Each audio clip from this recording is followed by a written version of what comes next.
Hello. I just wanted to make a quick video to talk about a particular weapon in this video game. The breach cutter. This is a weapon that most people just seem to universally agree is trash, but nobody ever really goes into depth as to why it's trash, or how to make it not trash. So I thought I would make a video discussing that.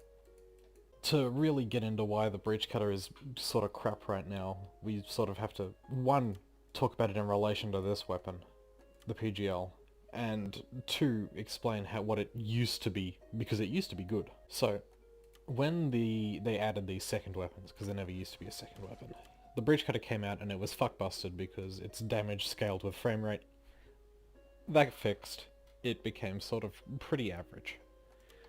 Basically, in comparison to the PGL is very consistent. It's a big sphere, you shoot it at something, and everything within that sphere takes damage. You can't really miss, because the sphere's ginormous.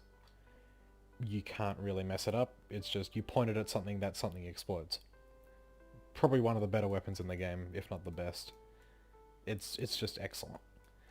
Then you have the breach cutter. The breach cutter had way higher damage, but because of the nature of it shooting a line, and not a sphere, it was way less consistent and did way less AoE. So the niche it settled into was this was for deleting large targets, especially like accentuated by the fact that it deals more damage to larger targets just naturally because of how it does its math. Whereas the PGL was better for just cleaning up junk, swarmers, whatever. So the breach cutter was pretty good.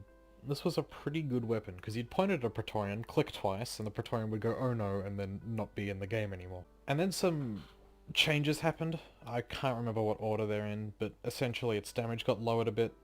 I think its max ammo got lowered a bit, because I remember it having a lot more than this, but I'm not sure about that.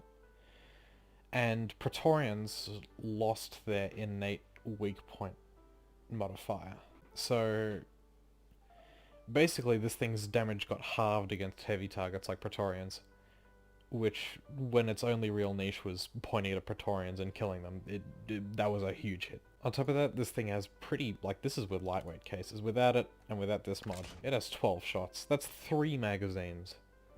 Considering that hits significantly less enemies to a PGL, which has 11 ammo, 16 if you take compact rounds, and 14 if you take pack rat, that's a lot. This thing gets, if you take the 1 ammo mod, you get 16 and 22 if you take that, but you missed 20% damage increase. It's like, this thing is really limited. It's also limited by the modding that it has, because you always want this, you always want this, but you also really always want armor breaking. So you're really stuck here between all of these choices and all of these choices, because quick deploy is the only real one you can use, because this thing is basically just a big warthog in its current state. And all three of these two are useless. And the only real one you can use is double split line. That's a real issue, because it really, the only real 2 build options are this and this. That's it. You look at something like the GK2, that has so many build options. You can take this, you can take this, you can take this one, and then this one. You can really mess around with this. Whereas the breach cutter is just, it's very pigeonholed. So, essentially this thing used to be a heavy target deleter. It no longer works against heavy targets. What's the point of it? There's no reason to ever take it over this. Ever. You just never do. And then we get to the elephant in the room. All of these. I was going to say unfortunate, fortunate enough to have the entire breach cutter collection. It was the first set I ever got, and I'm very thankful that I got all these excellent overclocks, like reducing your damage by 30% and reducing your magazine capacity so that it procs the electric status. It's just, I mean, as we all know, the engineer does have a very big trouble proccing electric status, so it's very, very useful. And return to sender, this would be great if it didn't also reduce your damage by 30%. and give you less ammo on a weapon that kind of struggles with ammo already. Then you have Inferno, which is less damage to armor, which again, it's used for hitting heavy targets, so you want the armor damage. Less ammo, wow, just, even less ammo, and slower rate of fire, wow, excellent. Then you have Your Man. This one is theoretically the highest damage boost one, but it also lowers your rate of fire, which, to be fair, is the least offensive of them. Then you have Roll Control. This would be interesting if it weren't so slow that by the time you've actually managed to make the projectile spin around, it's already 30 meters away. And these two are pretty much the only usable ones. And the main reason for that, if you'll notice, is that this weapon has a bit of a hard-on for adding special effects to the projectiles instead of just increasing damage or moving around numbers. You look at something like, well, the PGL, I guess. I'm missing one of these overclocks, which is Clean Sweep, I believe. But most of the good ones here, which is Compact Rounds, Pack Rat, Clean Sweep, and Nuke, basically just move numbers. Pack Rat is just more ammo. Compact Rat is even more ammo, but it lowers your damage and AoE a bit. The Nuke is just way more damage, and it also leaves behind a Radiation Cloud. And Clean Sweep is just more damage and more AoE. I don't have it, but just pretend it's there. And then you look at something like the Breach Cutter. It has 2 overclocks that just move numbers. And then you have 5 with special effects. This one, it makes it electrocute. This one makes it spin. This one makes it go backwards. This one makes it set things on fire. And this one makes it spin, but in the other way. And there are 2 overclocks that make it spin. Why? So, this weapon doesn't have very much going for it. I'd like to talk about the things that I would like to see changed to make it maybe not a throw pick in its current state. First off, I would think it should have a weak point modifier at base, just so that it does damage to Praetorians again. Maybe just like 100% more damage. It doesn't have to be anything crazy, just so that it can deal damage to Praetorians. I think it should have either these mods should have more effect, or it should just have either more damage or more ammo at base, because currently 10 damage a tick is pretty pathetic, especially against like the heavy targets again, because they just don't give a shit. Praetorians, like, because of their damage reduction, they take like 4 per tick, and it's like, oh my god, what's the bloody point? I also think it could stand to gain from having the projectile itself changed, either give it a bigger hitbox, make it move a bit slower, make it fire a bit faster, maybe make the reload time not 3 seconds without this overclock. It has a lot of things it could have changed just to make it more friendly to use. Slower projectile would obviously be a pretty big damage buff, but honestly it probably needs it. And as for the overclocks, honestly, this, I understand it having the lower damage output, because theoretically having it reverse gives it way higher DPS. However, I don't think it should have the 4 less ammo.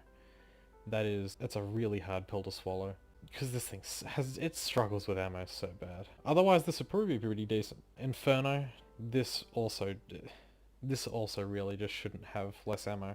Like, less damage to armor is, you can deal with it.